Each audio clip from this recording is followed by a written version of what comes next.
अस्सलामुअलैकुम जी, की हाल है दोस्तों ने। उम्मीद करदा सारे खैरियत दे नाल होंगे।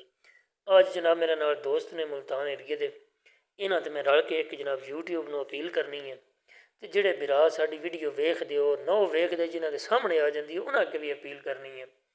ਅਸਾਂ ਦੋਵਾਂ ਭਰਾਵਾਂ ਰਲ ਕੇ ਇੱਕ ਹੀ ਅਪੀਲ ਕਰਨੀ ਹੈ, ਬਸ ਸਾਡੀ ਵੀਡੀਓ ਵੇਖਿਆ ਕਰੋ, ਕੋਈ ਲਾਈਕ ਕਰ ਛੜਿਆ ਕਰੋ, ਕੋਈ ਕਮੈਂਟ ਕਰ ਛੜਿਆ ਕਰੋ।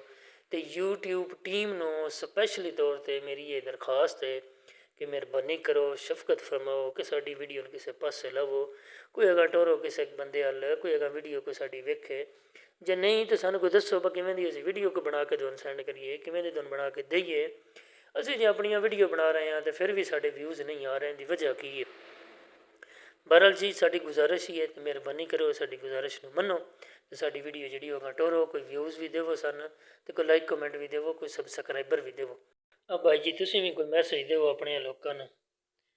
बात बहरहाल असी अपने लोगों को आखना चाहते हैं कि भाई का अकाउंट है इनू लाइक कराया करन, फॉलो कराया करन। ठीक है, सरायकी भाई नु स्पेशल पैगाम है कि भिरा को लाइक किया करो, फॉलो किया करो, चंगे चंगे कमेंट किया करो।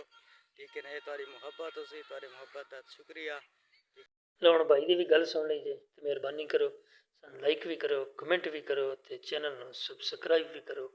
तो मेरा दिल हुण सन दे इजाज़त, तो अल्लाह हाफिज़, अल्लाह निगहबान। यूट्यूब टीम साढ़े हल तवज्जो करो।